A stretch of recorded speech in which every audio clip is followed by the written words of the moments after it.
भाई राम मंदिर का भी विरोध करने लगे। छपरा से आवाज आई, राम मंदिर का विरोध किए कि वहां हॉस्पिटल बनना चाहिए।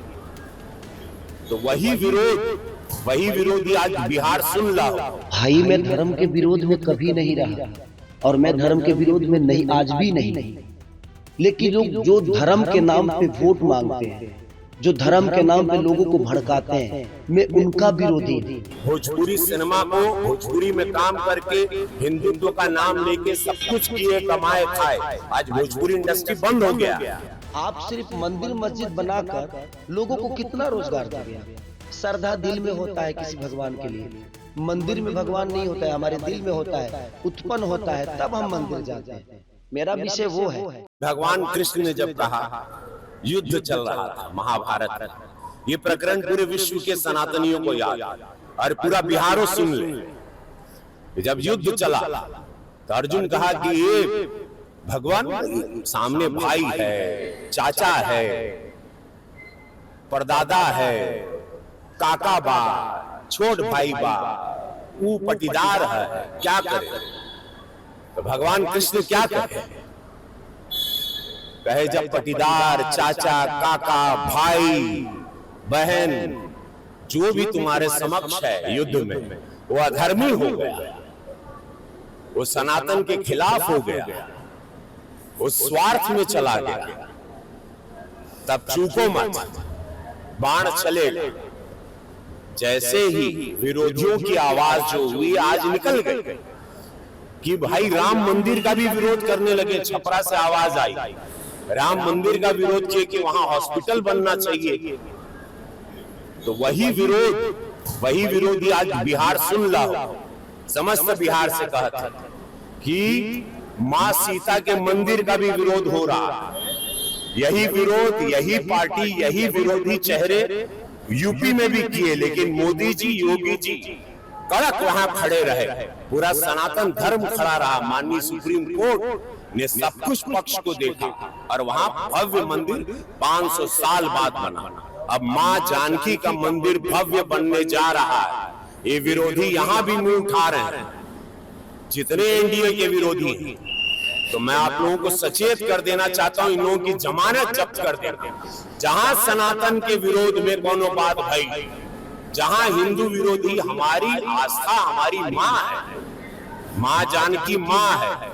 आप मां राम मंदिर के लिए आप कह रहे हैं, वो आवाज अब मंदिर बन गई बात तो कहता रहे कि वहां हॉस्पिटल बनता तो वहां लोग इलाज कराते हर समुदाय के लिए। ये बात कर रहे हैं और मतलब उससे पता चलता है ये लोग क्या थे पहले। भोजपुरी सिनेमा को भोजपुरी में काम करके हिंदुत्व का नाम लेके सब कुछ किए, कमाए, खाए। आज भोजपुरी इंडस्ट्री बंद हो गया। भोजपुरी इंडस्ट्री जो हम राष्ट्रीय पुरस्कार दिलवा के चले थे, इन लोगों को मशाल दिए थे और हम थोड़ा सदन में गए। हम सदन में क्या चले गए, इन लोगों ने भोजपुरी को भेज दिया। इन लोगों से पूछना चाहिए भोजपुरी इंडस्ट्री क्यों बंद हो गई, क्यों काम बंद हो गया? कि जहां मेरी फिल्में उसी छपरा या पूरे बिहार में सिल्वर जुबली होती थी, वहां आज एक दर्शक नहीं। उसका कारण कौन है? किसने भोजपुरी को बदनाम किया? किसने भोजपुरी की ये हालत की?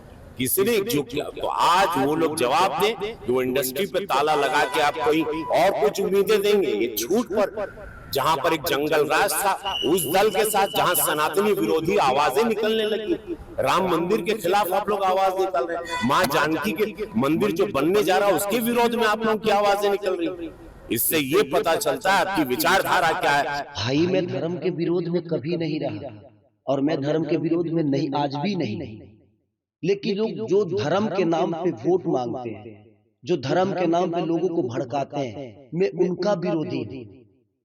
अब उनको लगता है कि मैं उनके सोच का विरोधी हूं तो मैं धर्म का विरोधी हो गया।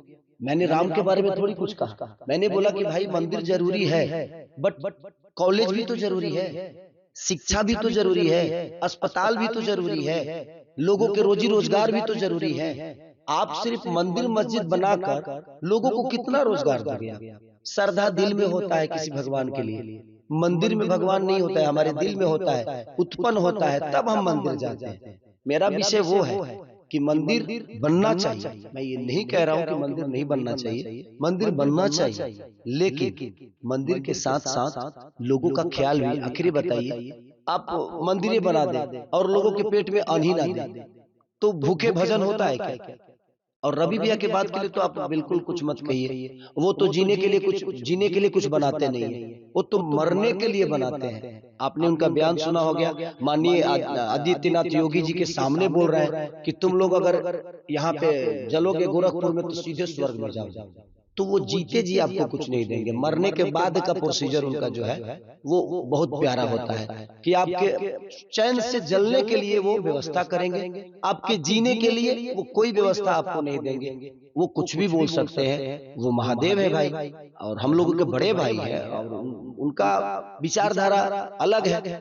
तो आपने सुना होगा ना, और उस पे आदित्यनाथ योगी जी हंस रहे हैं क्योंकि उनको भी लग रहा है कि ये जोकराई चल रहा है। कौन आदमी बताइए मरने के बाद ये सोचता है कि मैं जलूंगा तो गोरखपुर में जलूंगा तो स्वर्ग बन जाऊंगा? ऐसा तो नहीं कि वो स्वर्ग का सीढ़ी है, उन्होंने जलने के लिए वो चीता बनाया है कि स्वर्ग का सीढ़ी बना दिया है? रावण तो स्वर्ग का सीढ़ी बना नहीं पाया, लेकिन हमारे रवि भैया ने स्वर्ग की सीढ़ी गोरखपुर में बना दी है। अब जिसको जलना है आप उस स्वर्ग के सीढ़ी पे जाकर बैठो, आप जलोगे सीधे स्वर्ग में चले जाओगे। तो छोड़िए, वो बड़े भाई है भाई, वो कुछ भी बोल सकते हैं।